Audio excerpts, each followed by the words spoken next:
Fire signs, tignan po natin kung ano yung mensahe para sa iyo ngayong araw. Keep in mind po na ito ay general reading lamang. So, hindi po lahat ay makaka-relate. So, be open-minded. Sa mga hindi pa po nakasubscribe dito sa ating channel, please subscribe na po kayo and pa-like na din po ng ating video. At sa mga nice pong mag-avail ng ating private readings ng ating Evil Eye Amulet Necklace, ito po yun, at ng ating Tears Bracelet, makikita nyo po yung link sa description box. Tarot Intentions by Aliana Reyes. Tingnan po natin kung ano yung mensahe para sa'yo ngayong araw na ito. So, we have self-indulgence. Ayan, mas na-appreciate nyo yung inyong sarili. Mas nagpo-focus kayo sa sarili ninyo. Ayan, sa buhay po ninyo. Kung ano ba yung, diba, pwedeng dati kasi, fire signs, problema mo yung problema ng ibang tao. Parang, pag may sinabi sila sa'yo, ina-absorb mo talaga. Yung todo-todo kang magpayo, ganyan. So, ngayon, pwedeng hindi na ganoon, mas iniintindi mo na yung sarili mo, yung mental health mo, yung boundaries mo, mas pinapanindigan mo yon ngayon. Ayan. Tsaka di ka na nagsasayang ng oras, parang every minute counts talaga para sa'yo. So, tingnan pa natin, ano pa yung mensahe? Ano pa yung mapipick up natin na energy para sa iyo ngayong araw na ito. Spirit guide, tignan po natin. Mensahe pa natin. Okay, we have love on the brain. Ayan po. So, parang, yes, you are also dreaming, no? Pwedeng nag-i-imagine yung iba sa inyo. But, yung imagination nyo na to, yung pag-i-imagine niyo ay may ginagawa naman po kayong action. Hindi lang talaga totally na nagda-daydreaming kayo. Yung pagda-daydream ninyo, after daydreaming, may kasamang action yan. Kaya po, karamihan ng mga goals ninyo, na-achieve nyo talaga siya. Yan, pwede rin naman, no, na dahil nga, yung simula nung inalagaan nyo yung sarili ninyo, ayan po, mas maraming mga tao na kayong na-attract or maraming taong attracted po sa inyo.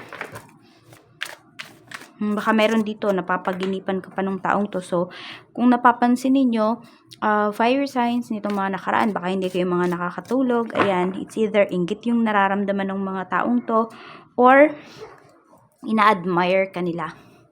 Na-attract sila sa maganda mong energy. Tingnan natin kung ano pa yung mensahe. We have bad habits. Okay. So, kaya lang naman to nagiging bad habits, 'di ba? Because, ayun nga, isip lang ng isip, daydream lang ng daydream, walang action. Pero, pagdating naman sa case mo, ayun, uma-action ka naman. Okay, yung iba naman po sa inyo, ang nakikita ko dito, fire signs is through daydreaming, yung iba po sa inyo, natutupad talaga yung mga goals ninyo, yung mga dreams ninyo, nangyayari siya, namamanifest nyo siya sa inyong reality. Isa po yan sa mga gifts ninyo. Magaling kayong mag-manifest. So, tignan natin ano pa yung mensahe, Spirit Guide. Meron tayo ditong hooked. Meron dito, hook na hook sa inyo. Mukhang meron dito, addicted po sa inyo. Ayan.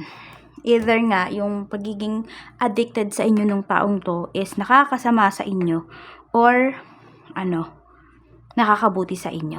Yan, pwedeng kung merong tao dito na gustong-gusto ka talaga, yung tipong, ayan, pag, kunwari, hindi na, sabi natin, tinignan mo kung ano yung mabe-benefits mo dun sa tao na yun. Pero in short kasi, parang tinatake advantage mo yung tao na yun kasi nga may gusto siya sa'yo. So, ayun, pwedeng alam mo, 'di ba?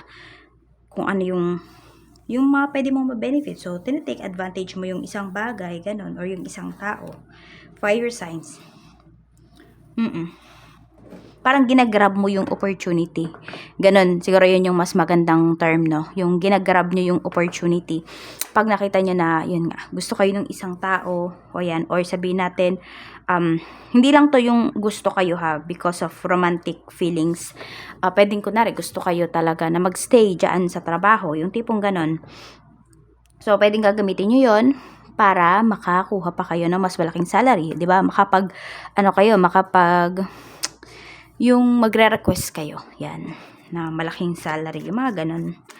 So, ayan, gamitin nyo rin talaga yung isipan po ninyo, ano, sa mga ganyang sitwasyon. I-take advantage ninyo yung situation. Tignan natin, ano pa yung mensahe para sa'yo. Meron tayo ditong the devil. Uy. Meron dito talaga ayaw kang paalisin eh. The fool. Meron din tao dito na parang ayaw kang mag-grow. So, kung napapansin nyo kung sino man yung tao na yan, oo, layuan nyo na daw kasi hindi siya nakakabuti sa inyo. Kasi ang dami nyo pang mga opportunities. Alam mo yon, yung quality of life mo pwedeng nababawasan because of this person. Yung quality of life. So, may mga tao dito na humahad lang sa growth mo. Okay? May mga tao dito na pwedeng sobrang overprotective sa'yo, tipong ganon. Pero kasi nakakasakal, nakakasakal yung love na binibigay, yung attention na binibigay sa'yo ng mga taong to. Kaya iwasan mo daw. Tingnan natin, pagdating naman sa iyong career, sa iyong trabaho, kamusta? Kamusta po pagdating sa trabaho, spirit guide? We have 2 of Pentacles. Okay, meron ba dito, hindi ba sumasapat yung kinikita ninyo sa main job ninyo? Ayan. Or sa current job ninyo. So, for some of you, pwedeng naghahanap kayo dito ng sideline. Pero kasi love on the brain eh. Parang gusto nyo lang yung ano na yon, yung kaisipan na yon, 'di ba? Yung idea na yon, gusto niyo yon. Pero pwedeng hindi niyo talaga kaya because ito, meron talagang maapektuhan na schedule po ninyo. So, yun, siguro, pwede naman, pero maghanap lang kayo nung sideline na hindi talaga kasing, sabi natin, hindi kasing katulad nung oras ng main job mo. Ganun yung hanapin mo dito. And magagawa mo siya pag ganun. Kasi, 'di ba, konti lang yung ilalaan mo na oras dun sa sideline mo na to. Yan po. So, maging realistic daw kayo dito sa paggawa ng mga desisyon ninyo pagdating sa paghanap ng trabaho or sa trabaho. We have the Hierophant. Yan, may worries nga kayo dito eh. Okay, so parang ano ba to? Dalawa yung iisipan ninyo. O yan, or ano ba yung i-give up po? Baka meron na kayong kailangang i-give up dito. Pwede rin, meron, kunwari, dalawa kayo sa kayong mag-asawa, nagtatrabaho. Pero wala nang naiiwan sa mga anak, walang mag-aalaga. So, merong kailangan mag-sacrifice dito ng kanyang career. So, pag-usapan nyo po yung mabuti at kung sino man yung, sino man yung magde-decide na magstay sa bahay, ayan po. Kailangan, syempre, prepared talaga. No? Kasi nakakapagod naman talaga ang mga houseworks. Masaya, fulfilling siya, yet nakakapagod, nakakadrain siya. Kaya pag-usapan nyo itong mabuti para hindi kayo magkaroon ng problema sa pera, sa usaping pera. We have the Empress. Ayan nga. May magli-leave o yung iba sa inyo, pwedeng hindi kayo makapag-leave kasi ito, may mga worries pa kayo dito. Marami ba kayong pagkakautang, fire signs? Yung iba po sa inyo, ayan. Or meron dito nare-reject yung ninyo, yung maternity benefits ninyo. Ayan, may kaugnayan yan sa work. Tanong mo sa HR ninyo. Oo, basta may certain, may specific na dahilan kung bakit siya nare-reject. Tignan natin, ano pa yung mensahe pagdating naman sa may mga negosyo. We have the High Priestess. Yan, ito yun. Diba, hook na hook pa yung mga client mo, yung mga customers mo sa business mo. So, offeran mo sila ng offeran. Ganun yung gawin mo. I-market mo ng i-market sa kanila yung business mo. Ayan po. At saka, syempre, alagaan mo rin sila kasi pwedeng yung word of mouth nila, diba, kakalat yan. And doon, pwedeng mas maging maunlad yung negosyo mo or mas dumami po yung inyong mga clients. We have 2 of Wands. Ayan. Meron tayo, adventure awaits, sabi dito, pagdating sa inyong negosyo. Yan yung sinasabi ko sa inyo. Magaling kayong mag-manifest fire signs. Kaya gamitin nyo talaga yung gift nyo na to. 'Di ba? Isa sa mga gift nyo na to para mapaunlad yung inyong negosyo. So, ngayong araw naman, kamusta yung sales? We have 5 of Swords.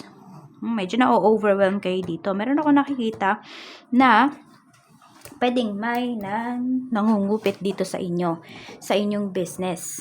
Ayan po yung energy na pinapakita, no? May nangungupit. Kaya, ingat kayo kung sino man yung pinagkakatiwalaan ninyo pagdating dito sa inyong business. Tapos, ano pa ba yung pinapakita dito sa atin? Kaya hindi pumapantay, no? Lagi siyang nakapaling. Okay. So, ayan. Dito din, pwedeng may kulang. Ayan o, may kulang. Parang pag hindi nagtatali ba yung inyong, kunwari, yung nasa cashier at saka yung nilista po ninyo. Ganyan. Baka kasi naglilista yung iba sa inyo. Bukod pa yon, no? Sa nililista ninyo kaysa dun sa cashier. Yung ganon. Tas kulang siya, hindi siya magtatali. So, pwedeng may nangungupit sa inyo dito. Looks like madidiscover nyo kung sino.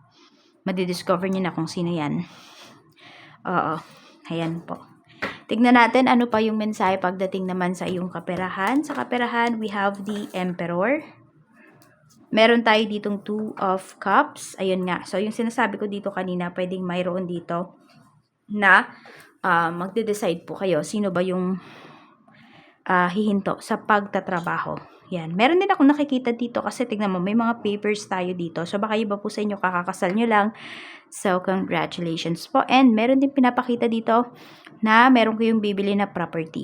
Yan. Pero more on, parang pinagpaplanuhan nyo pa lang siya. So, yan maganda naman yung energy ng money ninyo kasi pwedeng hindi nga lang po isa yung kumikita dito sa inyong family.